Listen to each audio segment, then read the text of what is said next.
கிறிஸ்துக்குள் பிரியமாய் அழைக்கப்பட்டிருக்கக்கூடிய சகோதர சகோதரிகள் யாவருக்கும் பிதாவாகிய யாவே கடவுளாலும் ஆண்டவர் இயேசு கிறிஸ்துவினாலும் கிருபையும் சமாதானமும் உண்டாவதாக என்ற வாழ்த்துக்களை உங்களோடு கூட கூறிக்கொண்டு, இந்த கொலோசையர் எழுதிய நிருபம், பவுலடியார் கொலோசையருக்கு எழுதிய நிருபம் 2ஆம் அதிகாரம் 16-17 வசனங்கள். கொலோசையர் 2:16-17 வசனங்கள். ஆகையால் போஜனத்தையும் பானத்தையும் குறித்தாவது, ஆகையால் சகோதர சகோதரிகளே, போஜனத்தையும் பானத்தையும் குறித்தாவது, பண்டிகை நாளையும் மாத பிறப்பையும் ஓய்வு நாட்களையும் குறித்தாவது, பண்டிகை நாளையும் மாத பிறப்பையும் ஓய்வு நாளையும் குறித்தாவது, ஒருவனும் உங்களை குற்றப்படுத்தாதிருப்பானாக. ஒருவரும் உங்களை குற்றப்படுத்தாதிருப்பாராக. ஏன்? அவைகள் வரும் காரியங்களுக்கு நிழலாய் இருக்கிறது. அவைகள் வரும் காரியங்களுக்கு நிழலாய் இருக்கிறது. அவைகளின் பொருள் கிறிஸ்துவை, அவைகளின் பொருள் கிறிஸ்துவை பற்றியது. வேதத்தில் எந்த பகுதி எடுத்துட்டாலும் சரி, எந்த வார்த்தை எடுத்துட்டாலும் சரி, அதிலே மறைந்திருக்கக்கூடியது யார் அப்படின்னு கேட்ட என்ன சொல்றீங்க? கிறிஸ்து தான். போஜனம்னாலும் அவர் தான். வாழ்வளிக்கிற உணவு நான் தான் அப்படிங்கிற. ஓய்வு நாள், மனுஷகுமாரன் ஓய்வு நாளுக்கும் ஆண்டவராய் இருக்கிறார் என்று ஒவ்வொரு காரியத்தையும் எடுத்து நாம் ஆய்வு செய்து பார்த்தால் அது இயேசு கிறிஸ்துவாகத்தான் இருக்கிறது என்று சொன்னால் அது மிகையாகாது என்பதாக இந்த இடத்துல நம்ம பார்க்கணும். அப்படின்னு இந்த இடத்துல நமக்கு ஒரு கேள்வி வருது. இந்த சகரியாவின் புத்தகத்தை நாம் மையமாக வைத்து ஒரு சில தியானங்களை நாம் தியானித்து வருகிறோம் சமீப காலமாக. இந்த சகரியாவின் புத்தகத்தில் காணப்பட்ட, இந்த 3ஆம் அதிகாரத்தில் காணப்பட்ட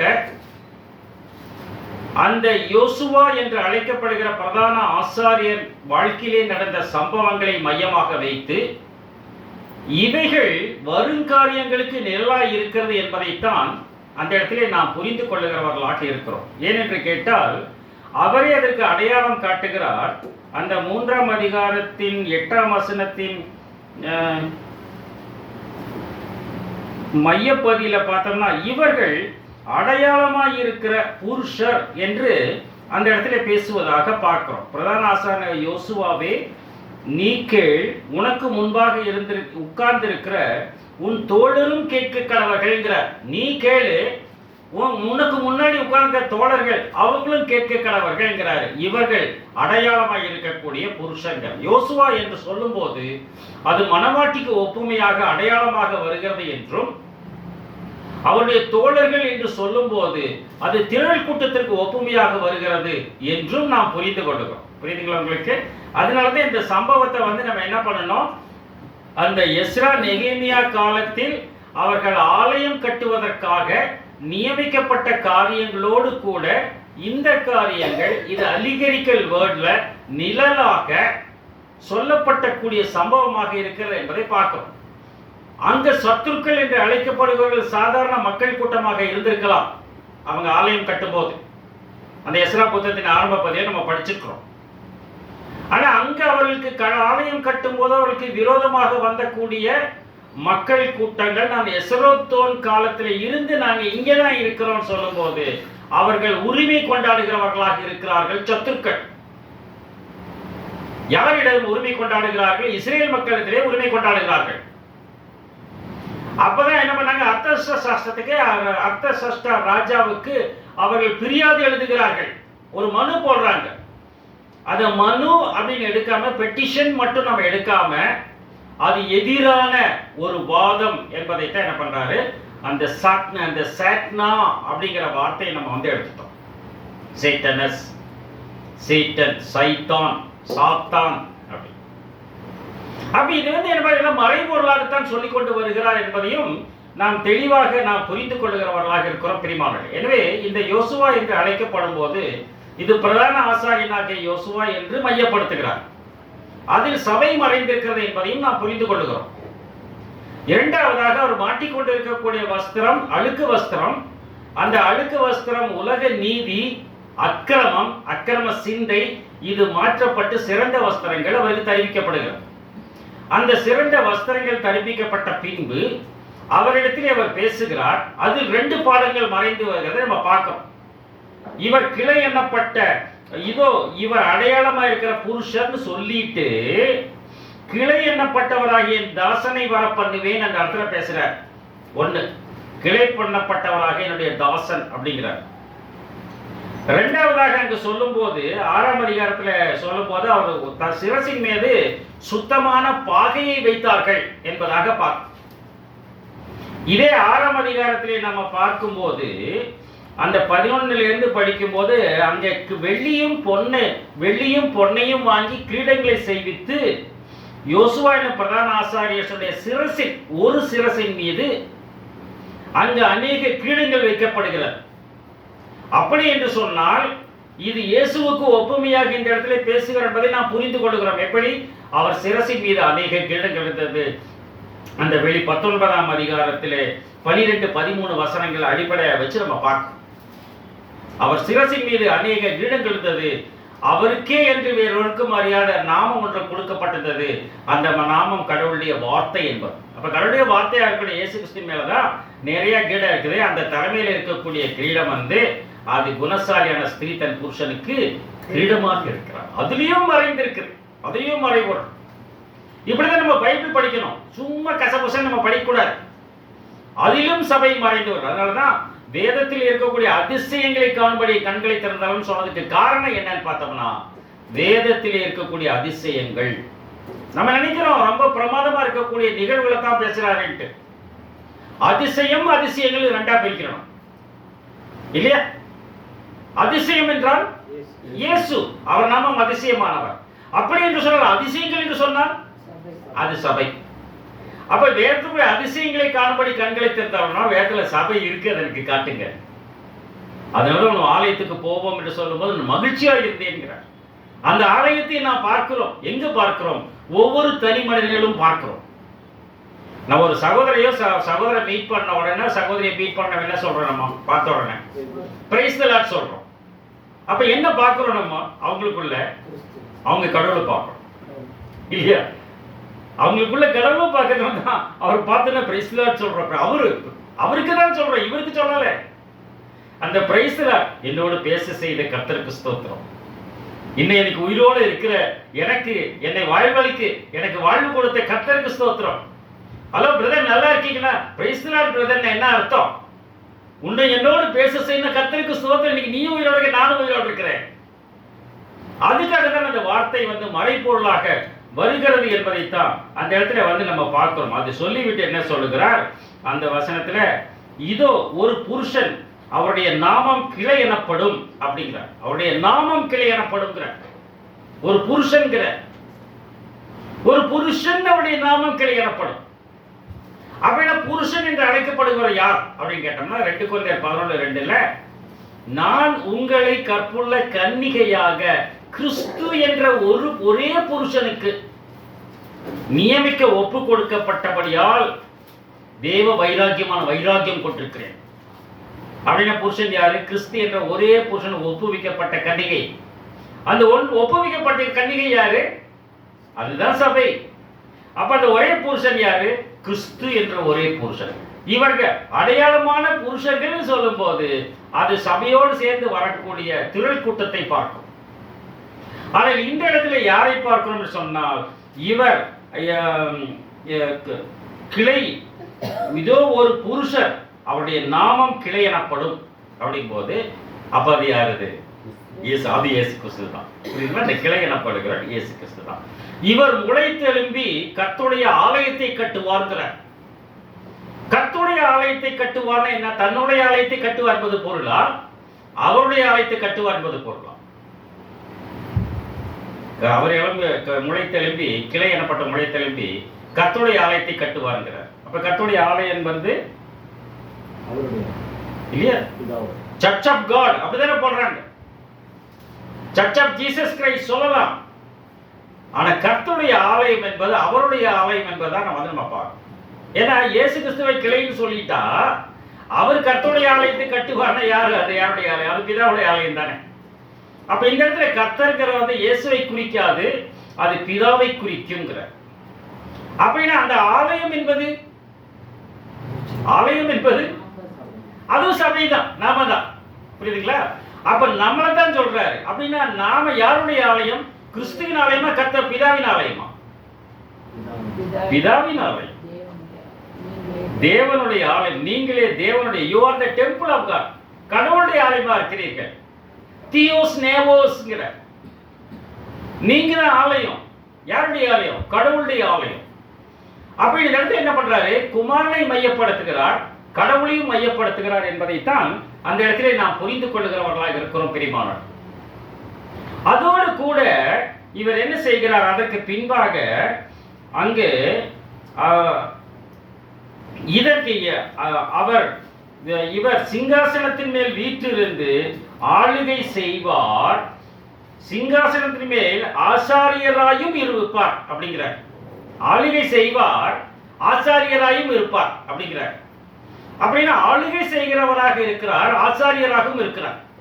அப்படின்னா யார் சொல்ல முடியும்? மெல்கிசேதேக்கு தான் சொல்லணும் இல்லையா? அப்போ மெல்கிசேதேக் யாருக்கு முன்னாடியாளமாக வருகிறார்? இயேசுவுக்கு முன்னாடியாளமாக வருகிறார். அப்படின்னு எல்லாத்துலையும் யார் மறைந்து வர்றாரு பார்த்தோம்னா ஜீசஸ் தான் மறைஞ்சு வர்றாருன்னு வந்து அந்த இடத்துல நாம் தெளிவாக நாம் புரிந்து கொள்ளுகிறவர்களாக இருக்கிறோம் பிரியமானவர்களே. இதான் சொல்றாரு. இதுல ஒரு டவுட் வந்து என்ன வருது அப்படின்னு பார்த்தோம்னா, திருவள்ளுவர் வச்சிருக்கீங்களா? திருவள்ளுவர் வச்சிருக்கீங்க. பரிசுத்த பைபிள் வச்சிருக்கீங்களா? பரிசுத்த பைபிள் வச்சிருக்கீங்க. சரி, இப்போ இந்த சகரியா புத்தகம் 3ஆம் அதிகாரம் 2ஆம் வசனத்துல வந்து முற்பகுதி நம்ம பார்த்தோம்னா, கர்த்தர் சாத்தானை நோக்கி கர்த்தர் உன்னை கடிந்து கொள்ளுவாராக அப்படின்னு வந்து அந்த இடத்துல சொல்றாரு. படிக்க வேணாம், முதல்ல ஆன்சர் பண்ணுங்க. கர்த்தர் சாத்தானை நோக்கி கர்த்தர் உன்னை கடிந்து கொள்ளுவாராக சொல்றார். இந்த இடத்துல என்ன பண்றாரு? ரெண்டு கர்த்தர் அந்த இடத்துல பயன்படுத்துறார் இல்லையா? இப்போ இந்த ரெண்டு கர்த்தர் சாத்தானை நோக்கி கர்த்தர் உன்னை கடிந்து கொள்ளுவாராகன்னா அந்த இடத்துல ரெண்டு கர்த்தர் வராங்களா, ஒரு கர்த்தர் வராங்களா? ரெண்டு கர்த்தர் வராங்க இல்லையா? இப்ப இந்த ரெண்டு கர்த்தரையும் உங்களுக்கு மூல பாஷையில இதுல வந்து ஹீப்ருல 30:68 இருக்கு. 30:68 ஹீப்ரு பாஷையில இருக்கு. யெகோவான்னு இருக்கு. யெகோவா சாத்தானை நோக்கி யெகோவா உன்னை கடிந்து கொள்ளுவான் இருக்கு.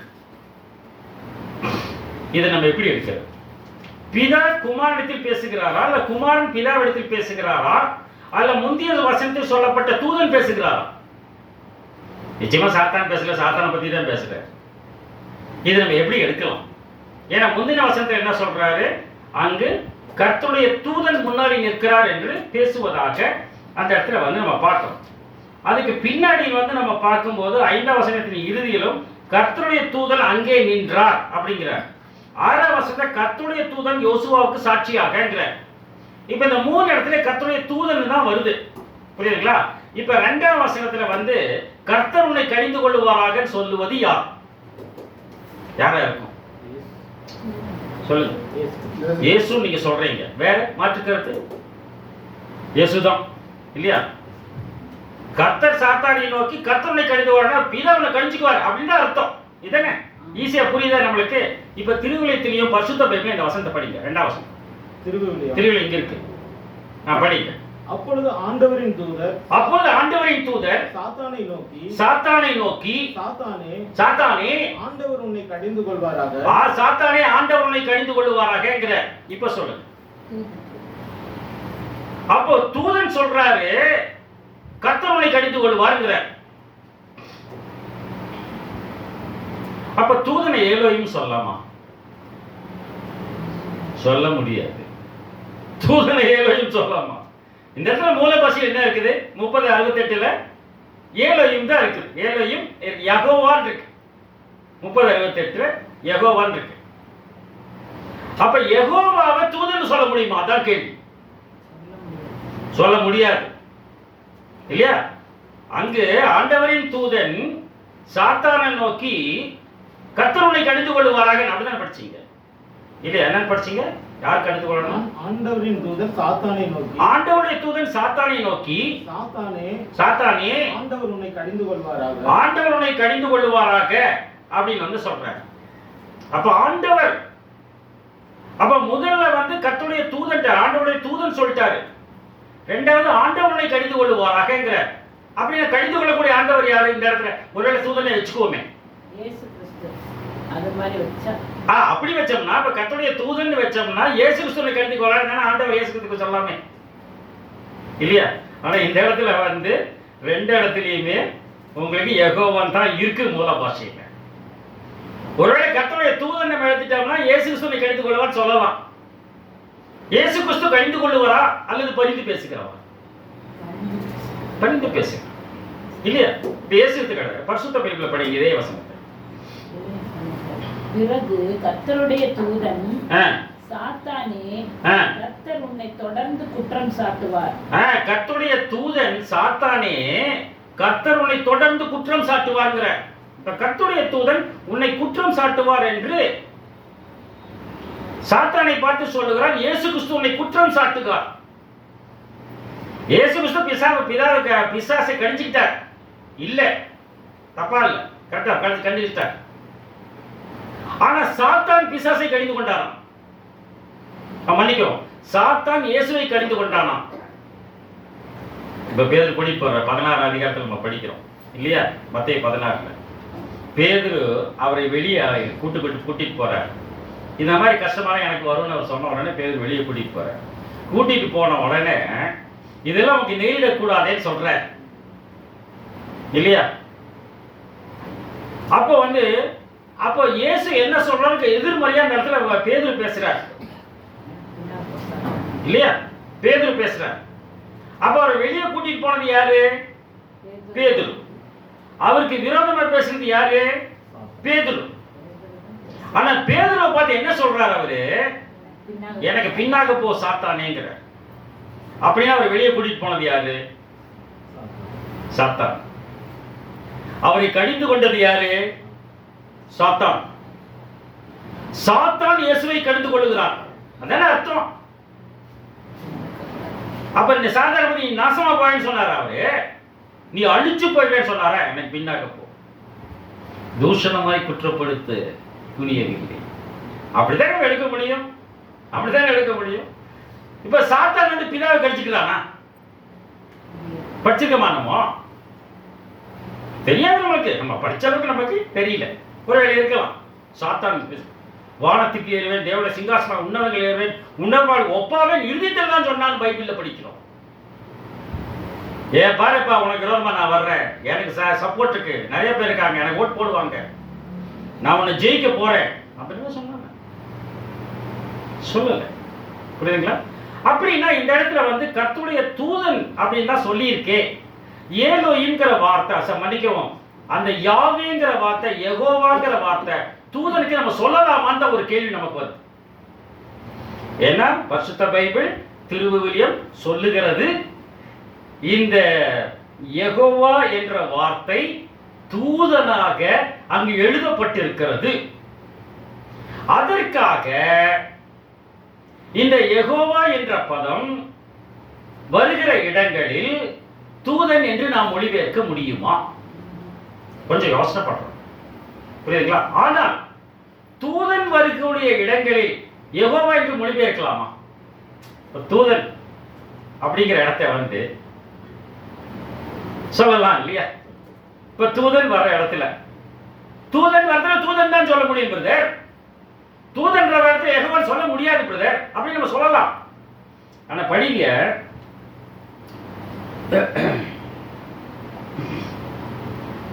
யாத்ரா புத்தகம் 3ஆம் அதிகாரம் 2ஆம் வசனம். யாத்ரா புத்தகம் 3ஆம் அதிகாரம் 2ஆம் வசனம்.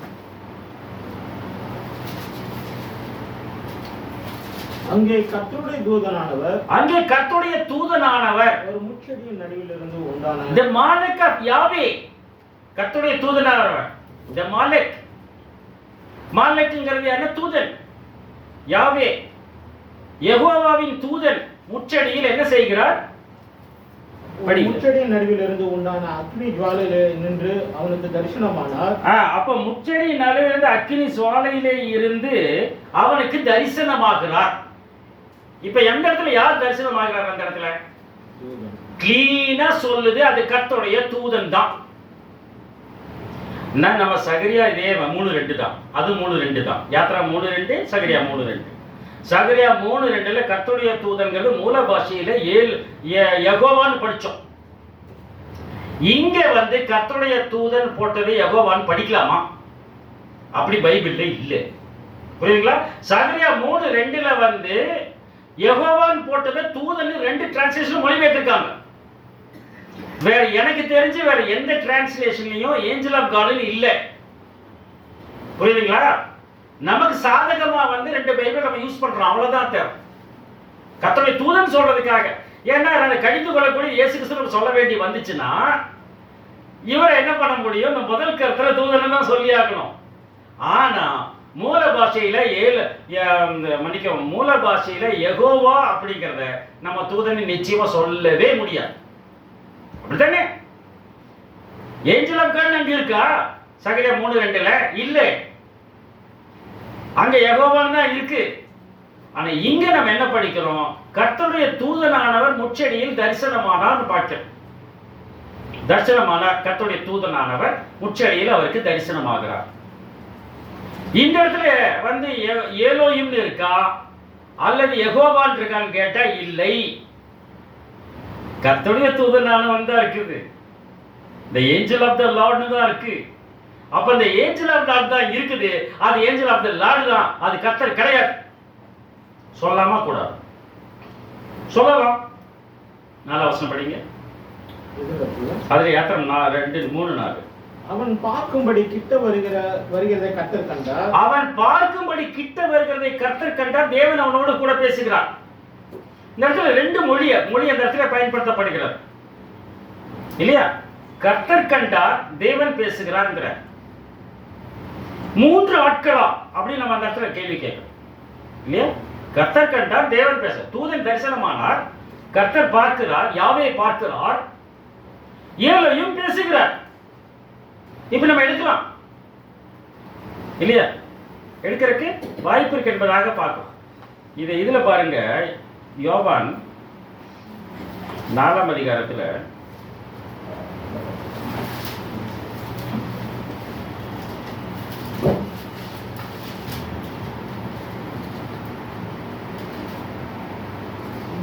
ஒன்னாவது யோவானை பார்க்கிலும் இயேசு அநேகம் பேரை சீசராக்கி ஞானஸ்நானம் கொடுக்கிறார் என்று பரிசேயர் கேள்விப்பட்டதாக கர்த்தர் அறிந்த போது. இந்த இடத்துல கர்த்தர் யாருங்க? இயேசு கிறிஸ்து தான். இயேசு கிறிஸ்து தான் இந்த இடத்துல கர்த்தர் பேசுறாரு. இப்ப இயேசு கிறிஸ்து ஞானஸ்நானம் கொடுக்கிறதாக அவர்கள் கர்த்தர் அறிந்தோம்னா பிதா அறிந்த போதும் எடுக்க முடியாது. அந்த இடத்துல கர்த்தராக இயேசு கிறிஸ்து தான். இந்த இடத்துல இயேசுவும் வராரு, கர்த்தராக இயேசு கிறிஸ்து தான் இந்த இடத்துல கர்த்தர் போட்டார். புரியுதுங்களா உங்களுக்கு? அது நம்ம அப்புறம் பார்க்கலாம். அந்த பகுதியை நம்ம இன்னொரு நாள் பார்க்கலாம். ஏன்னா பின்னாடி இதே பாடம் இன்னொரு பார்ட் 2 இருக்கு நமக்கு. சரி, இப்ப நம்ம என்ன புரிஞ்சுக்கிட்டோம்? முச்செடியில தரிசனமானது யாருன்னு புரிஞ்சுக்கிட்டோம்? தூதன் தரிசனமானார், கர்த்தர் பேசுகிறார். புரியுதுங்களா உங்களுக்கு? கர்த்தர் பேசுகிறார். அப்ப அந்த தூதன் யாருங்கிறத வந்து நம்ம கண்டுபிடிக்கணும் இல்லையா? இதுல உபாகமம் 5ஆம் அதிகாரம் 2ஆம் வசனம். உபாகமம் 5ஆம் வசனம் 4ஆம் வசனம், மன்னிக்கவும், 5ஆம் அதிகாரம் 4ஆம் வசனம்.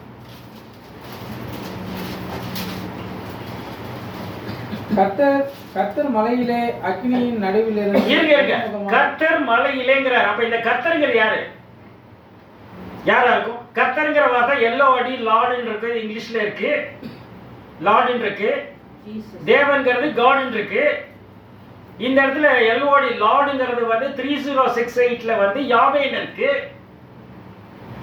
யாவேன் இருக்குது. அப்ப அந்த முச்செடியினால வந்து யாவே என்ன பண்றாரா? படிங்க, இப்ப திருப்பி படிங்க. கர்த்தர் மலையிலே அக்னியின் நடுவில் இருந்து, கர்த்தர் மலையிலே அக்னி நடுவில் இருந்து முகமுகமாய் உங்களோட பேசினார். அக்னி நடுவில் இருந்து முகமுகமாய் உங்களோட பேசினார் அப்படிங்கிற. அப்ப அக்னி நடுவில் இருந்தது யார்? என்னன்னு படிச்சோம்? 3ஆம் அதிகாரம் 2ஆம் வசனத்துல தூதன்னு படிச்சோம். 3ஆம் அதிகாரம் 2ஆம் வசனத்துல அக்னி நடுவில் இருந்தது தூதன்னு படிச்சோம். இங்க அக்னி நடுவில் இருந்து யார்? அங்க இருந்து பேசுற, இங்க இருந்து பேசுறாங்கலாம் இல்ல, நடுவில் இருந்து தான் பேசுற. இப்ப நடுவில் இருந்து யாவே பேசுகிறார். அப்ப நடுவுல இருக்கக்கூடிய தூதன், அது தூதனா அல்லது யாவேவா? 2 பேரை சொல்ல முடியாது, சிங்குலர்ல தான் இருக்குது. அங்க யாவேவும் இருக்கிறாரு, தூதன் இருக்காரு நீங்க சொல்ல முடியாது. தூதன் தான். அந்த தூதனை இவர் என்னங்கிறார் இந்த இடத்துல? யெகோவாங்கிறாரு. புரியுதுங்களா? அந்த தூதனை தான் இவர் யெகோவாங்கிறாரு.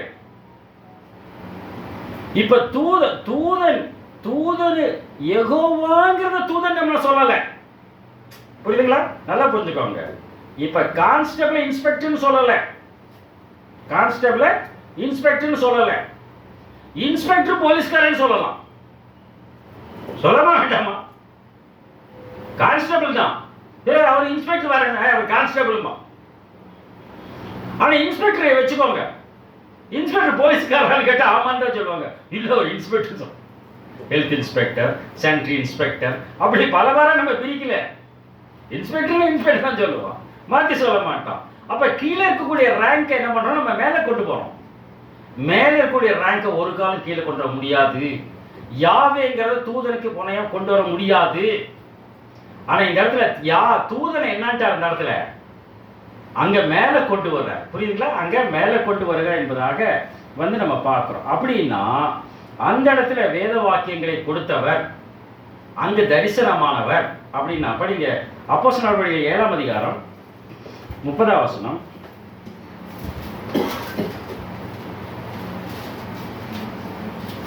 அப்போஸ்தலர் 7:30. 40 வருஷம் சென்ற பின்பு சீனாய் மலையின் வனாந்தரத்திலே கர்த்தருடைய தூதனானவர் முச்செடி எரிகிற அக்கினி ஜுவாலையிலே அவனுக்கு தரிசனமானார். முச்செடிகிற அக்கினி ஜுவாலையில் கர்த்தருடைய தூதனானவர் தரிசனமானார்.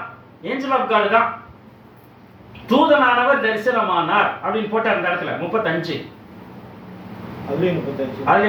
அதிகாரியாகவும் நியாயாதிபதியாகவும் ஏற்படுத்தினவன் யார் என்று சொல்லி அவர்கள் மறுதலித்திருந்த இந்த மோசையை தானே தேவன் முச்செடியில் அவனுக்கு தரிசனமான தூதனாலே தலைவனாகவும் மீட்பனாகவும் அனுப்பினார். தேவன் முச்செடியில் தரிசனமான தூதனாலே தலைவனாகவும் மீட்பனாகவும் ஏற்படுத்தினார். அப்ப முச்செடி தரிசனமான தூதனாக என்ன பண்ணுகிறார் அந்த இடத்துல பேசி வருவதை பார்க்கிறோம். 38. சீனாய் மலையில் தன்னுடனே பேசின தூதனோடும் நம்முடைய பிதாக்களோடும் கூட வனாந்தரத்திலே சபைக்குள்ளிருந்தனும் நமக்கு கொடுக்கும்படி ஜீவ வாக்கியங்களை பெற்றவனும் இவனே. அப்ப அந்த வாக்கியங்களை கொடுத்தது யாரு? இல்லையா? மோசே தான் கொடுத்தார். அப்ப அந்த மோசேக்கு தரிசனமானது, மோசையோடு பேசியது எல்லாம் என்னட்ட அந்த இடத்துல தூதன் அப்படின்னா சொல்றாரு. ஏஞ்சல் ஆஃப் காட்ங்கிறாரு. தியோஸ், ஏஞ்சலோஸ் தியோஸ்ங்கிறாரு. அப்ப அந்த ஏஞ்சலோஸ் தியோஸ்ங்கிறத நம்ம என்னன்ட்டு அந்த இடத்துல பழைய ஏற்பாட்டில் நம்ம வாசிக்கும் போது உங்களுக்கு மாலக் அப்படின்னு நம்ம படிக்கணும். புரியுதுங்களா? அப்படின்னா இந்த இடத்துல நம்ம என்ன பார்க்கிறோம்னு பார்த்தோம்னா சகரியா 3:2 ஏலோயிம்ங்கிறது தூதன் தான் நம்ம சொல்ல முடியாது. ஆனா யாத்ராகமம் 3:2 சொன்னப்பட்ட தூதன் யாருன்னு சொல்லலாம்? இயேசு கிறிஸ்துன்னு சொல்லலாம் இல்லையா? ஏங்க இயேசு கிறிஸ்துவை தூதன் சொல்ல முடியுமா? ஜீசஸ் நம்ம ஒரு ஏஞ்சல் சொல்ல முடியுமா? அவரை தூதன் சொல்ல முடியுமா? அப்படின்னு நம்ம ஒரு கேள்வி நம்ம கேட்கலாம். சரிங்களா? திருவிவிலியத்தில் எபிரேயர் 3ஆம் அதிகாரம் 1ஆம் வசனத்துல பாருங்க.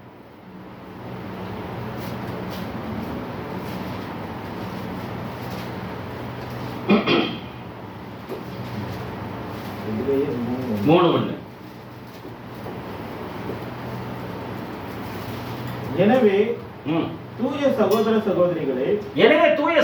சகோதரிகளே, விண்ணக அழைப்பில் பங்கு கொண்டவர்களே, நாம் அறிக்கையிடும் திருத்தூதரும் தலைமை குருவுமான இயேசுவை நோக்கி பார். அப்ப இயேசு கிறிஸ்து என்னவா இருக்காரு? தலைமை குருவாக இருக்கிறார். தலைமை குருவாக மாத்திரம் அல்ல, திருத்தூதராகவும் இருக்கிறார். பவுலடியார் எழுதுகிறார். நாம சொல்லல, நம்ம டிரான்ஸ்லேஷன்ல அப்போஸ்தலன் இருக்கு, அப்போஸ்தலர்னு இருக்குது. அறிக்கை பண்ணுகிற அப்போஸ்தலன்ங்கறாரு. அப்போஸ்தலன்னா என்ன அர்த்தம்? அனுப்பப்பட்டவன் அர்த்தம். தூதன்னா என்ன அர்த்தம்? அனுப்பப்பட்டவன் என்பது அர்த்தம். புரியுதுங்களா? நாம நாம சும்மா நம்மளோட இஷ்டத்துக்கு நம்ம பேசல. இயேசுவை திருத்தூதர் என்று அங்கு எபிரேய ஆசிரியர் எழுதி இருக்கிறார். அப்படின்னா இயேசு கிறிஸ்துவை தூதன் சொல்லலாமா அப்படின்னு கேட்டா சொல்லாம கூடாது, சொல்லலாம். பிரதர் நீங்க வந்து அது அப்ப சொல்லலாம் பிரதர். நீங்க என்னமோ சும்மா வந்து இப்ப நாங்க வந்து சகரியா 3:2 வச்சு யாவேங்கிறது ஏஞ்சல் நாங்க சுட்டி காட்டணும். நீங்க வந்து எபிரேயர் 3:2 வச்சு 3:1 வச்சு அப்போஸ்தலரை போய் ஏஞ்சல் சொல்றீங்க. சொல்லலாம் இல்லையா? அப்படி சொல்லலாம் இல்லையா? ஆனா இது வந்து வாக்குவாதத்துக்காக நாம் வந்து செயல்படவில்லை, அப்படியாக நாம் இதை யோசிக்கவில்லை. நாம் என்ன பண்ணுகிறோம்? தீவிரமாக ஆய்வு செய்து கண்டுபிடிக்கிறவர்களாக நாம் இருக்கிறோம். புரியுதுங்களா? இப்ப படிங்க, நம்ம பைபிளே படிங்க. அப்போஸ்தலர் 23ஆம் அதிகாரம் 11ஆம் வசனம். 23:11. அன்று ராத்திரியிலே கர்த்தர் பவுலின் அருகே நின்று பவுலே திடன் கொள், நீ என்னை குறித்து எருசலேமில்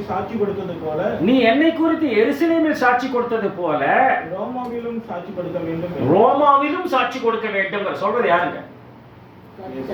கர்த்தர் சொல்லுகிறார். அப்ப யார் அவர்? எந்த கர்த்தர்? யாவேவா? இயேசு கிறிஸ்துவா? இயேசு கிறிஸ்து நம்ம நிறைய இடத்துல கர்த்தர்னு படிக்கிறோம், லார்ட் குரியோஸ் அப்படின்னு படிக்கிறோம். புரியுதுங்களா? அப்ப பவுல் அருகே நின்றவர் யார்? இயேசு கிறிஸ்து. கர்த்தர் என்று நமது மொழிபெயர்ப்பிலே போடப்பட்டிருக்கிறது. குரியோஸ் என்று இது கிரேக்க பாஷையில் போடப்பட்டிருக்கிறது அப்படின்னு வந்து நம்ம சொல்லிக்கலாம். அதிலே 18:9. அப்போஸ்தலர் 18:9. ராத்திரியிலே கர்த்தர் பவுலுக்கு தரிசனமாகி, ராத்திரியிலே கர்த்தர் சவுலுக்கு தரிசனமாகி, நீ பயப்படாத, நீ மௌனமாயிரு, மௌனமாயிராதே, நீ பயப்படாதே, மௌனமாயிராதே, பேசு. தைரியம் கொடுக்கிறது யாருங்க இந்த இடத்துல? கர்த்தர் கொடுக்கிறார். எந்த கர்த்தர்? யாவேவா? இயேசு கிறிஸ்துவா? இயேசு கிறிஸ்து கொடுக்கிறார். அதுல 26:16 படிங்க. 26:16. இப்பொழுது நீ எழுந்து காலொன்றினில் கண்டதையும் நான் உனக்கு தரிசனமாகி காண்பிக்க போகிறதையும். இப்ப புரியுதுங்களா உங்களுக்கு? இவர் எதை டச் பண்றாரு? அந்த 9வது எழுத்தை டச் பண்ற. புரியுது இல்லையா? ஒளிய தரிசனம் கொடுத்தாரு இல்லையா? அதை பத்தி தான் பேசுறாரு. இனி தரிசனமாகி காண்பிக்க போகிறதையும் குறித்து உன்னை ஊழியக்காரனாகவும் சாட்சியாகவும் ஏற்படுத்துவதற்காக உனக்கு தரிசனமானேன். அதுக்காக உனக்கு தரிசனமானேன் அப்படின்னு கன்ஃபார்மா இந்த இடத்துல நமக்கு யாரை பார்க்கிறோம்? அது தூதன் அல்ல, அது யெகோவாவும் அல்ல, அது இயேசு கிறிஸ்து தான் அவருக்கு தரிசனமான தூதன். மன்னிக்கவும், தரிசனமான கர்த்தர் இல்லையா? பவுலுக்கு தரிசனமான கர்த்தர் கர்த்தராகிய இயேசு கிறிஸ்து. புரியுதுங்களா? கலாத்தியர் 1ஆம் அதிகாரம் 10-12. இப்பொழுது நான் மனுஷரையா தேவனையா யாரை நாடி போதிக்கிறேன்? இப்ப நான் மனுஷரையா தேவனையா யாரை நாடி போதிக்கிறேன்? மனுஷரையா பிரியப்படுத்த பார்க்கிறேன். நான் இன்னும் மனுஷரை பிரியப்படுத்தவனா இருந்தால் நான் கிறிஸ்துவின் ஊழியக்காரன் இல்ல. நான் யாருடைய ஊழியக்காரன்? நான் இயேசு கிறிஸ்துவோட ஊழியக்காரன். அவரே ஊழியம் பண்றோம். கலாத்தியர் 1ஆம் அதிகாரம் 11. மேலும் சகோதரரே, என்னால் பிரசங்கிக்கப்பட்ட சுவிசேஷம் மனுஷருடைய யோசனையின்படி ஆனதல்ல. இது மனுஷருடைய யோசனையின்படியானது அல்ல என்று உங்களுக்கு தெரிவித்துக் கொள்கிறேன். நான் அதை ஒரு மனுஷனால் பெற்றதும் இல்லை, மனுஷனால் கற்றதும் இல்லை. இயேசு கிறிஸ்துவே எனக்கு சொல்லி கொடுத்தாருங்கிற. புரியுதா உங்களுக்கு? இப்ப ஈஸியா புரியும். அப்ப அவருக்கு தரிசனமான கர்த்தராக இயேசு கிறிஸ்துவை கன்ஃபார்ம் பண்ணிட்டோம். புரியுதுங்களா? இப்ப படிங்க. அதுல 27 மத்த அப்போஸ்தலர் 27 23 24. ஏனென்றால் என்னை ஆண்டு கொண்டவரும் நான் சேவிக்கிறவருமான தேவனுடைய தூதன். நான் சேவிக்கிறவர் என்னை ஆண்டு கொண்டவர் யாருங்க? இருங்க, அப்படியே வச்சுக்கோங்க. என்னை ஆண்டு கொண்டவர் யார்? இப்ப நாம என்ன சொல்றோம்? உங்களை ஆண்டு கொண்டவர் யார்? இயேசு கிறிஸ்து தான் என்னை ஆண்டு கொண்டவர். நம்ம சொல்றோம் இல்லையா? அப்ப பவுல் அதே தான் சொல்றேன். என்னை ஆட்கொண்டவரும் நான் சேவிக்கிறவருமான யாரை சேவிப்பார்? இயேசுவை சேவிப்பார். நான் சேவிக்கிறவருமான கர்த்தர்னு சொல்ல என்னட்ட அந்த இடத்துல தேவனுடைய தூதனானவர் தேவனுடைய தூதனானவர்னு போட்டிருக்கு. அப்படின்னா பவுலடியார் வந்து தேவனுடைய தூதனானவரை சேவித்தாரா இல்ல இயேசுவை சேவித்தாரா இயேசு கிறிஸ்து இல்லையா? ஏன் பவுலடியார் வந்து ஏஞ்சல் ஆஃப் காட் தான் சேவித்தார். அவரு அங்க வந்து பவுலுக்கு வழிநடத்தினது, அவருக்கு பேசியது எல்லாமே வந்து மிகாயேல் சம்மனசு தான். சொல்லலாம், அப்படி சொல்லமா?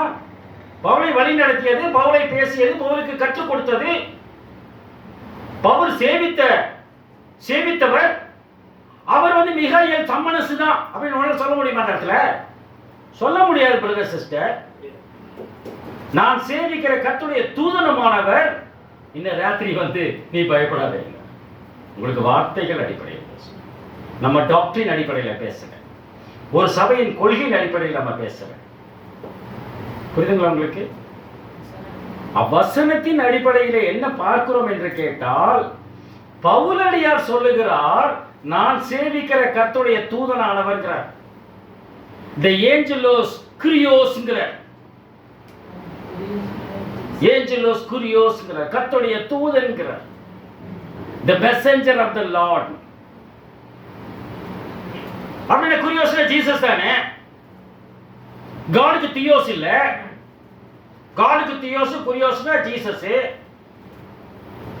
அப்படி நீங்க சொல்லலாம். குரியோஸ்ங்கற இயேசுவுக்கு மட்டும் இல்ல, குரியோஸ்ங்கற டிக்ஷனரி மீனிங் எடுத்து பாருங்க.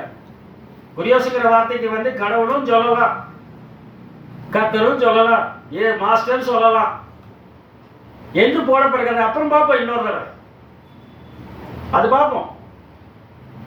இப்ப இந்த இடத்துல தெளிவா நம்ம என்ன புரிஞ்சுட்டோம்னு பார்த்தோம்னா, கர்த்தருடைய தூதனானவர் அப்படின்னு சொல்றது வந்து அவர் சேவிக்கிறவர்ங்கிற. யாரை சேவித்தார் அப்படின்னு நம்ம பார்த்தோம்னா, படிங்க ரோமர் 1ஆம் அதிகாரம் 8, 9, 3. ரோமர் 1ஆம் அதிகாரம் 8, 9, 3. உங்கள் விசுவாசம் உலகம் எங்கும் பிரசித்தமாகிறபடியினாலே முதலாவது நான் உங்கள் எல்லாருக்காகவும் இயேசு கிறிஸ்து மூலமாய் என் கடவுளை ஸ்தோத்தரிக்கிறேன். இயேசு கிறிஸ்து மூலமாய் என் கடவுளை ஸ்தோத்தரிக்கிறேன். இயேசு கிறிஸ்து மூலமாய். அப்ப மரியாதைக்குரியவர் யார்? பிதாவா குமாரனா? ரெண்டு பேரும். அழகா சொல்றாரு பிரதர், ரெண்டு பேரும் தான். சரி, நான் ஜெபம் பண்ணும் போதெல்லாம் இடைவிடாமல் உங்களை நினைத்துக் கொண்டிருக்கிறதை குறித்து தமது குமாரனுடைய சுவிசேஷத்தினாலே என் ஆவியோடு நான் சேவிக்கிற கடவுள் எனக்கு சாட்சியாயிருக்கிறார். குமாரன் மூலமாக நான் சேவிக்கிற கர்த்தர் கடவுள் எனக்கு காட்சி கொடுத்தார். சேவிக்கிற கடவுள் எனக்கு சாட்சியா இருக்கிற கர்த்தர் சாட்சி, கிறிஸ்துவும் சாட்சி, பிதாவும் சாட்சி, குமாரனும் சாட்சி. புரியுங்களா? அப்படின்னா ரெண்டு பேர்த்துக்கு முக்கியத்துவம். நான் கடவுளை சேவிக்கிறேன். யார் மூலமாக சேவிக்கிறார்? கிறிஸ்துவின் மூலமாக சேவிக்கிறார். அதுக்கு வெறும் மரியாதை செலுத்துறார். கடவுளை இந்த இடத்துல தூதன்னு சொல்ல முடியாது, ஆனா கிறிஸ்துவ சொல்லலாம்னு தான் சொல்ல வர்றாரு அவர். அதுல 3ஆம் வசனம், நம்முடைய பிதாவாகிய கடவுளாலும் கர்த்தராகிய இயேசு கிறிஸ்துவினாலும் உங்களுக்கு கிருபையும் சமாதானமும் உண்டாவதாக. ரெண்டு பேர்த்தையும் மையப்படுத்தி கொண்டு வர என்பதாக அந்த இடத்துல பார்க்கிறோம். 1 கொரிந்தியர் 1ஆம் அதிகாரம் 2, 3 வசனங்கள். இல்ல பிரதர், பிதாதான் எல்லா சுப்ரீம் கார்டு, அவருக்கு தான் கனத்தை மகிமை எல்லாம் நம்ம செலுத்தணும், ஜீசஸ்க்கு செலுத்த வேண்டாம், ஜீசஸ் தொழுகைக்கு பார்த்தவன் அல்ல அப்படின்னு நம்ம சொல்லலாம். படிங்க. கடவுளுடைய சித்தத்தினாலே இயேசு கிறிஸ்துவின் அப்போஸ்தலனாகும்படி அழைக்கப்பட்டவனாகிய பவுலும், இயேசு கிறிஸ்துவின் அப்போஸ்தலனாகும்படி அழைக்கப்பட்ட பவுலும், சகோதரனாகிய சொஸ்தனேயும் கொரிந்தியிலே கிறிஸ்து இயேசுவுக்கு பரிசுத்தமாக்கப்பட்டவர்களாயும் பரிசுத்தவான்களாகும்படி அழைக்கப்பட்டவர்களுமாய் இருக்கிற பரிசுத்தவான்கள் இயேசு மூலமா தான் பரிசுத்தவான்கள் அழைக்கப்பட்டவருமாகிய கடவுளுடைய சபைக்கும் எங்களுக்கும் தங்களுக்கும் ஆண்டவராய் இருக்கிற நம்முடைய கர்த்தராகிய இயேசு கிறிஸ்துவின் நாமத்தை எங்கும் தொழுது கொள்கிற அனைவருக்கும். அப்படின்னா யாரை தொழுது கொள்வது? இது ஏற்கனவே வேற பாடத்தில் நம்ம பார்த்துருக்கோம். யாரை தொழுது கொள்வது நம்ம பார்த்துருக்கோம். இந்த இடத்துல வந்து அறிக்கை பண்ணுகிற அப்படின்னு தான் நம்ம எடுக்கிறோம். என்ன எபிகாலமாய் அப்படிங்கிற கிரேக்க வார்த்தை கொடுத்துருக்குது. எபிகாலமாய்ங்கிற வார்த்தைக்கு சர்நேம் அப்படின்னு சொல்லலாம், மறுபெயர் என்று சொல்லலாம், காலப்பான்கிற கூப்பிடுகிற அப்படிங்கிறாரு. இப்படி சொல்லும் போது என்ன பண்றாரு பிதாவை சேவிக்கிற, பிதாவை தொழுது கொள்ளுகிறவர்களாக இருக்கிறோம். யாரை அறிக்கை பண்ணுகிறவர்களாக இருக்கோம்னு கேட்டீங்கன்னா குமாரனை அறிக்கை பண்ணுகிறவராக நாம் இருக்கிறோம் என்பதை தான் அந்த இடத்துல வந்து நம்ம பேசுகிறோம் என்பதை நாம் புரிந்து கொள்கிறவர்கள் இருக்கிறோம். அப்போஸ்தலர் நடவடிக்கைகள் 7ஆம் அதிகாரம் 39ஆம் வசனம், 59ஆவது வசனம். அப்போஸ்தலர் 7:59. அப்பொழுது கர்த்தராகிய இயேசுவே என் ஆவியை ஏற்றுக்கொள்ளும் என்று, அப்படி என் ஆவியை ஏற்றுக்கொள்ளும் என்று ஸ்தேவான் தொழுது கொள்ளுகையில் அவன் கல்லெறிந்தான். யார்கிட்ட தொழுதுகிறார் அவர்? ஜீசஸ். என்ன நீங்க வேற டிரான்ஸ்லேஷன் படிச்சீங்கன்னா call upon God and saying Lord receive a spirit அப்படிங்கிறார். call upon God. He called Theos and speaking to the Kurios. புரியுதுங்களா? கடவுளை கூப்பிட்டு இயேசுவே நாவி ஏற்றுக்கொள்ளும். இயேசுவின் நாவி யார்கிட்ட ஒப்படைச்சாரு?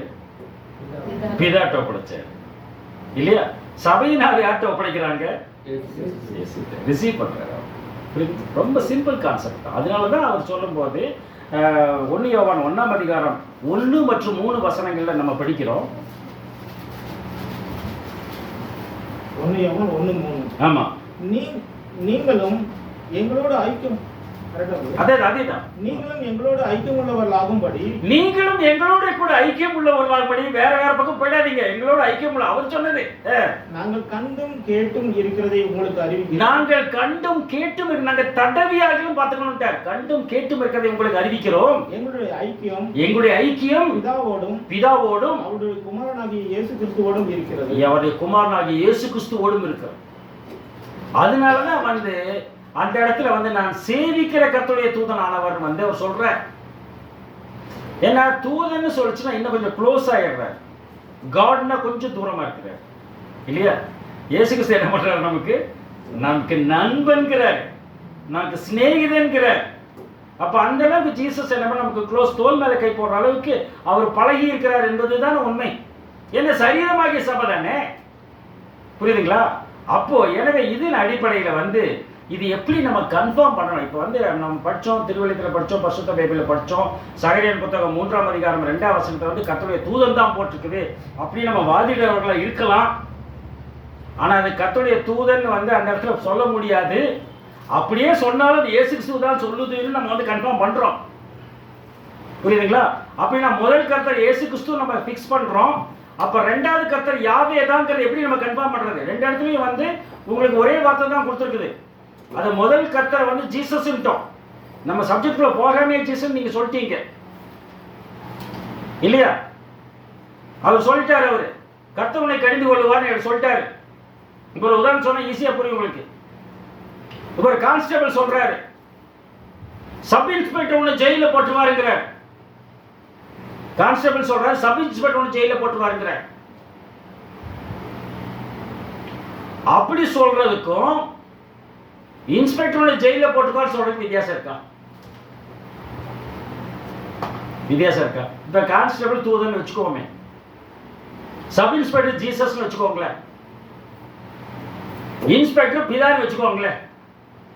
இப்ப தூதனே வச்சுக்கோங்க. இந்த இடத்துல தூதன் சொல்ற, இந்த கர்த்தருடைய தூதன் சொல்ற உன்னை சப் இன்ஸ்பெக்டர் ஜெயில போட்டுருவாரு, அப்படி பொருந்துமா?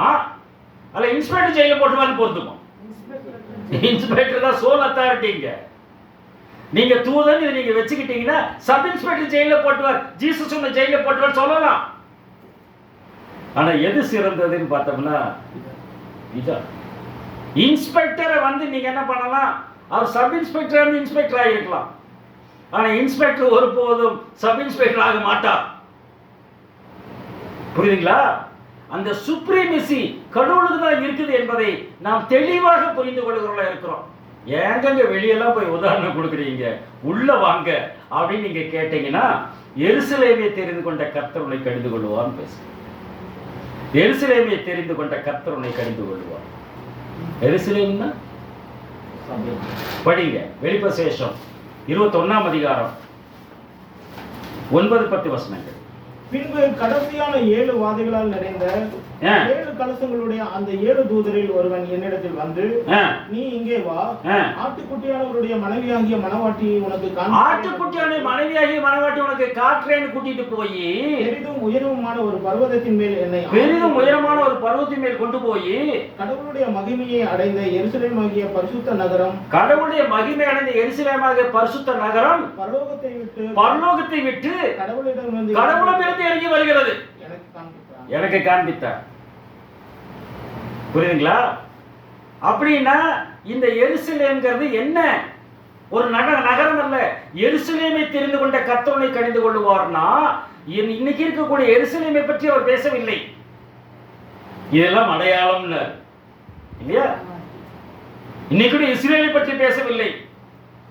எருசலேமுக்கு அதிபதியாக வருவது ஒரு தூதனாக இருக்கலாம்.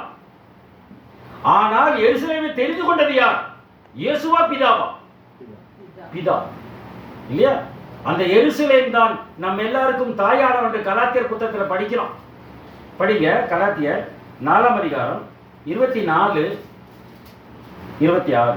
26 படிச்சுட்டு 24 படிங்க. கலாத்தியர் 4:26. மேலான எருசலேமோ சுயாதீனமுள்ளவள், மேலான எருசலேமோ சுயாதீனமானவள், அவளே நம்ம எல்லாருக்கும் தாயானவள், மணவாட்டி வகுப்பார். இவைகள் ஞான அர்த்தம் உள்ளவைகள். சும்மா கச்ச நம்ம பேசக்கூடாது. இவைகள் ஞான அர்த்தம் உள்ளவைகள். போதுங்க. இவைகள் ஞான அர்த்தம் உள்ளவைகள். மேலான எருசலேம் நம்ம எல்லாருக்கும் தாயானவள். அப்படின்னா எருசலேமை தெரிந்து கொண்டது இயேசுவா பிதாவா? நம்ம வேணா நம்மளுக்கு மனவாட்டி நாமளே செலக்ஷன் பண்ணிக்கலாங்க. இயேசுவுக்கு மனவாட்டி அவரே செலக்ஷன் பண்ணிட்டாரா? பண்ணுவாரா? படிங்க. இதுல யோவான் 6ஆம் அதிகாரம் 39, 44, 45. யோவான் 6ஆம் அதிகாரம் 39, 44, 45. அவர் எனக்கு தந்தவைகளில் ஒன்றையும் நான் இழந்து போகாமல், அவர் எனக்கு தந்தவைகளில் நான் ஒன்றையும் இழந்து யார் கொடுத்தாரு? அவர் எனக்கு தந்தவைகளில் நான் ஒன்றையும் இழந்து போகாமல் கடைசி நாளில் அவைகளை எழுப்புவதே என்னை கடைசி நாள் அவர் தான் எனக்கு கொடுத்தாருங்க. பாருங்க 44. என்னை அனுப்பின பிதா ஒருவனை இழுத்துக் கொள்ளாவிட்டால் அவன் என்னிடத்தில் வரமாட்டான். கடைசி நாள் அனுப்புவேன். பிதா தான் எனக்கு கொடுத்தாரு. நானா செலக்ஷன் பண்ணல. ஒருவேளை இயேசுநாதர் போய் நீ வான்னு கூப்பிட்டாரு நம்ம நினைச்சுக்கலாம். ஆனா செலக்ஷன் பண்ணி இவனை கூப்பிடு சொன்னது யாரு? அவர் தான் சொல்லியிருக்காரு, இவனை கூப்பிடு. முன்னாடி ஒரு கம்பெனியில் வந்து ஒரு அதிகாரி இருப்பார். இல்லையா? அந்த மேனேஜிங் ஒரு வந்து ஹெச்ஆர் மேனேஜர் வந்து நீ வாப்பா நீ செலக்ஷன் எல்லாம் செலக்ஷன் பண்ண அப்படி நல்லா கூப்பிட்டுருவாரு. ஆனால் ஆக்சுவலாக உங்களை கூப்பிட்டது யாருன்னு கேட்டிங்கன்னா அந்த ஹெச்ஆர் மேனேஜர் தான். ஹெச்ஆர் மேனேஜர் இன்ஸ்ட்ரக்ஷன் கொடுத்தது யாரு? Managing director. மேனேஜிங் டைரக்டர் கூப்பிட்டு தான் இவர் கூப்பிட்டுருக்கிறாரு. மேனேஜிங் டைரக்டர் சொல்லாம அவர் கூப்பிடல. இவங்க போனாங்க, ஹெச்எம் தான் இதுக்கு போனாங்க ஸ்கூலுக்கு. அந்த ஹாஸ்டலில் போய் கேட்டாங்க, நாங்கள் கொஞ்சம் முதல்ல சாப்பிட்டுக்கலாம் அப்படின்னு கேட்டாங்க. இல்லைங்க நாங்கள் வந்து மேடத்திட்ட கேட்கணும். மேடத்துக்கிட்ட கேட்காங்க, அவங்க ஹெச்எம்கிட்ட கேட்கணுங்கிறாங்க. அப்போ பாருங்க எப்படி இந்த ரூட் பாருங்க. அப்ப இந்த top authority, sole authority, selection யாருன்னா பிதாவுடைய. எருசலேமை தெரிந்து கொண்ட கர்த்தர் யாரு? இயேசு அல்ல, அது பிதா. புரியுதா உங்களுக்கு? அதே 45 படி. எல்லாரும் தேவனாலே போதிக்கப்பட்டிருப்பார். எல்லாரும் தேவனால் போதிக்கப்பட்டிருப்பார் என்று தீர்க்கதரிசிகளின் ஆகமத்தில் எழுதியிருக்கிறது. தீர்க்கதரிசிகள் எழுதியிருக்க எல்லாரும் அவர்தான் சொல்லி கொடுத்திருக்கிறாரு. வேற யாரும் இல்லை. பிதாவாகிய யாவே கடவுள் எப்படி சொல்லி கொடுத்தாரோ எல்லாம். ஒரு ஸ்கூல்ல வந்து 10% வாங்கிச்சுன்னா யாருக்கு மதிப்புங்க? ஹெச்எம் தான் மதிப்பு. ஆனா பாடுபடுறதுலாம் யாரு? டீச்சருங்கண்ணா இல்லையா? சொல்லி கொடுத்ததெல்லாம் டீச்சர் தான். ஆனா இன்ஸ்ட்ரக்ஷன் வந்து ஹெச்எம்மோட கண்ட்ரோல் இருந்து வருது. அதுலயே மத்தேயு 11ஆம் அதிகாரம் 29ஆம் வசனம். மத்தேயு 11:29. நான் சாந்தமும் மனத்தாழ்மையுமாய் அவ்வளோ அருமையான டீச்சருங்க அவரு. நான் சாந்தமும் மனத்தாழ்மையுமாய் இருக்கிறேன். என் நுகத்தை உங்கள் மேல் ஏற்றுக்கொண்டு என்னிடத்தில் கற்றுக்கொள்ள. என் நுகத்தை உங்க மேல ஏற்றுக்கொள்ள, என்னிடத்தில் கற்றுக்கொள்ளுங்கள். அப்படின்னா அப்ப யார்கிட்ட கற்றுக்கொள்ளுங்க? பிதாட்டியோ குமாரன்? எல்லாரும் கடவுளால் போதிக்கப்படுறான்னு சொன்னாரு. கடவுள் யார் மூலமா போதிக்கிறார்? என்னிடத்து பிதாவிடத்தில் கேட்டு கற்றுக்கொள்ளுங்கள். அப்படிதான் படிச்சோம் 45 6:40. பிதாவிடம் கேட்டு கற்றுக்கொள்ளுங்க. ஒரு கேப் விடணும் அந்த இடத்துல. பிதாவிடம் கேட்டு கற்றுக்கொள்ளுங்க, பிதாவிடம் கேட்டு கற்றுக்கொள்ளுங்கள். யாரிடம்? என்னிடம். புரியுதுங்களா? ஸ்கூல்ல எக்ஸாம் சமயத்தில் வந்து பிள்ளைங்களாம் வர சொல்றாங்க ஸ்கூலுக்கு. பிள்ளைங்களாம் அப்படியே கை வீசிட்டு போயிடுறாங்க. தெரியும் நீங்களாம் சும்மா வருவீங்கன்ட்டு. இந்த பேப்பர் இந்த பேனா இந்த புடி, நான் சொல்றதை எழுதிக்கோ. சொல்றது யாரு? டீச்சர். ஏன் டீச்சர் அவங்களை ரொம்ப நேசிக்கிறாங்க? அவங்க வேலையும் பார்க்காம என்ன பண்றாங்க? இந்த காரியத்தை சொல்லிக் கொடுக்கிறார் என்பதைத்தான் அந்த இடத்துல பார்க்கிறோம். 1 யோவான் 2:27. 1 யோவான் 2:27. நீங்கள் அவராலே பெற்ற அபிஷேகம் உங்களில் நிலைத்திருக்கிறது. நீங்கள் அவராலே பெற்ற அபிஷேகம் உங்களில் நிலைத்திருக்கிறது. ஒருவரும் உங்களுக்கு போதிக்க வேண்டாம். ஒருத்தரும் உங்களுக்கு கற்றுக் கொடுக்க வேண்டாம். நீங்க வந்து நெட்ல போய் பார்க்க வேண்டாம், யூடியூப்ல பார்க்க வேண்டாம், வேற புக்ல போய் படிக்க வேண்டாம், ஒன்றும் பண்ண வேண்டாம். நீங்கள் அவரால் பெற்ற அபிஷேகம் உங்களில் நிலைத்திருக்கிறது. அந்த அபிஷேகம் சகலத்தையும் குறித்து உங்களுக்கு போதிக்கிறது. அந்த அபிஷேகம் சகலத்தையும் குறித்து உங்களுக்கு போதிக்கிறது. வேற ஒருத்தரும் உங்களுக்கு கற்றுக் கொடுக்க வேண்டாம். இன்னொருக்க படிங்க. நீங்கள் அவராலே பெற்ற அபிஷேகம் உங்களில் நிலைத்திருக்கிறது. நீங்கள் அவராலே பெற்ற அபிஷேகம் உங்களில் நிலைத்திருக்கிறது. ஒருவரும் உங்களுக்கு போதிக்க வேண்டும். ஒருத்தரும் உங்களுக்கு போதிக்க வேண்டாம். அந்த அபிஷேகம் சகலத்தையும் குறித்து. அந்த அபிஷேகம் சகலத்தையும் குறித்து உங்களுக்கு போதிக்கிறது. படிங்க 2 கொரிந்தியர் 1:21. 2 கொரிந்தியர் 1:21.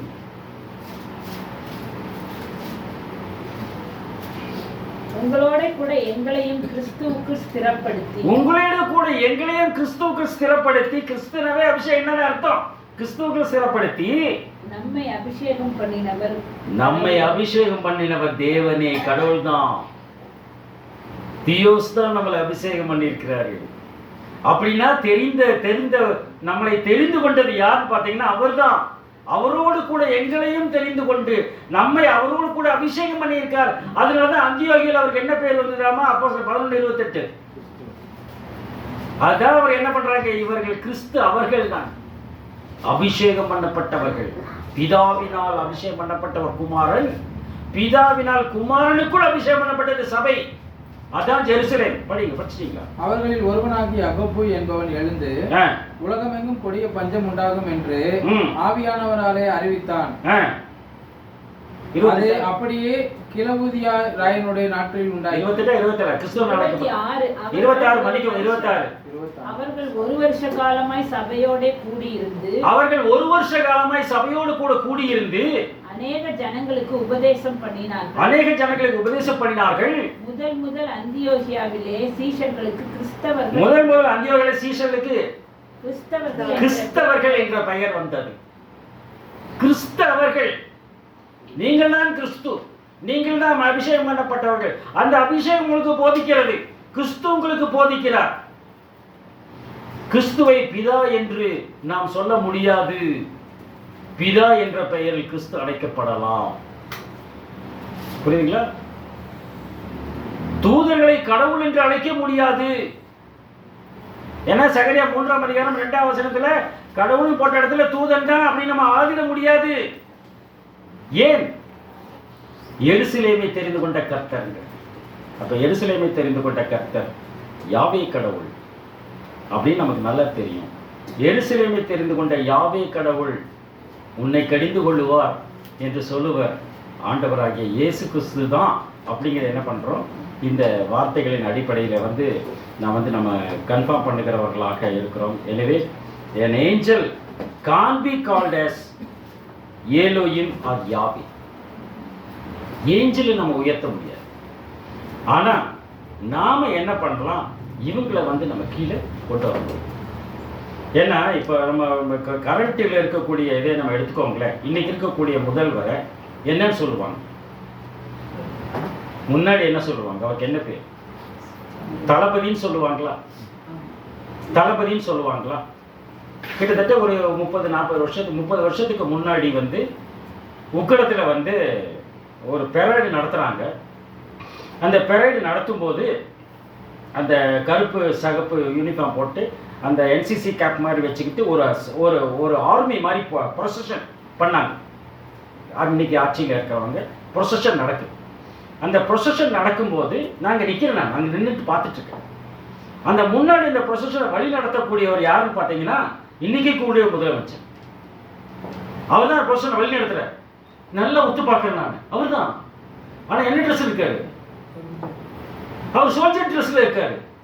இவரு சீஃப் மினிஸ்டரோட பையனாச்சே.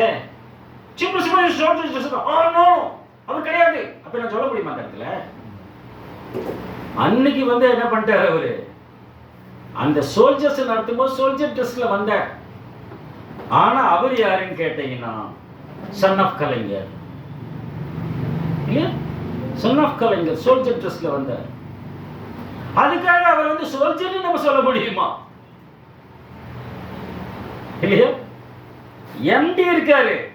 எம்டியோட சன் வந்து என்ன பண்றாரு? யூனிஃபார்ம் போட்டு உள்ள வேலை செய்வாரு. அதுக்காக அவரை ஒர்க்கர்னு நம்ம சொல்ல முடியுமா? ஒர்க்கர் வேலை செய்யறவன் தான் ஒர்க்கர் வேலை செய்வான். அது சன் ஆஃப் காட் ஒர்க்கர் வேலை செய்ய மாட்டாருன்னு நம்ம சொல்ல முடியுமா? சொல்ல முடியும். இன்ஜினியர் வேலை கொடுப்பார். அந்த மெயின்டெனன்ஸ் இன்ஜினியர் வந்து வேலை கொடுப்பார். ஸ்ட்ரைக் பீரியட் மெயின்டெனன்ஸ் இன்ஜினியர் எங்க வேலை செஞ்சுட்டு இருக்காரு. யூனிஃபார்ம் எல்லாம் ஒரே மாதிரி தான் யூனிஃபார்ம் போட்டிருக்காங்க. புரியுதுங்களா? ஆனா அதே சமயம் ஒரு எம்ப்ளாயி போய் மேனேஜர் சீட்ல உட்காருவாரா? உட்கார முடியாது. இல்லையா? அப்ப அந்த இடத்துல வந்து சகரியா 3:2 சொன்ன முதல் ஏலோய் வந்து கர்த்தருடைய தூதன் அல்ல. ஆனா அதே சமயம் இயேசு கிறிஸ்துவை என்னன்னு சொல்லலாம்? கர்த்தருடைய தூதனும் சொல்லலாம். அதுக்காக இயேசு கிறிஸ்து தூதன் தான் தரக்குறைவா பேச முடியாது. புரியுதுங்களா உங்களுக்கு? எனவே இந்த இடத்துல வந்து எருசலேமை தெரிந்து கொண்ட கர்த்தருனை கடிந்து கொள்ளுவாராங்கிற இடத்துல தான் நமக்கு க்ளூ இருக்குது. அந்த க்ளூ பார்த்தீங்கன்னா எருசலேமை தெரிந்து கொண்ட கர்த்தர் யாவே தேவன், யாவே கடவுள். அந்த யாவே கடவுள் தான் சாத்தானை கடிந்துக்கிறாரு என்பதை நாம் தெளிவாக இதன் மூலமாக நாம் புரிந்து கொள்ளுகிறவர்களாக இருக்கிறோம். இதில் ஏதாவது மாற்று கருத்துக்கள் இருக்குமாயின், சில புரிதல் இல்லாமல் இருக்குமாயின் நாம் என்ன பண்ணிக்கலாம்? வரக்கூடிய காலத்திலே தெளிவுபடுத்திக் கொள்ளலாம். பிதாவாகிய யாவே கடவுள் ஆண்டவர் இயேசு கிறிஸ்துவின் வழியாக இந்த வார்த்தையை ஆசீர்வதிப்பாராக. ஆமென்.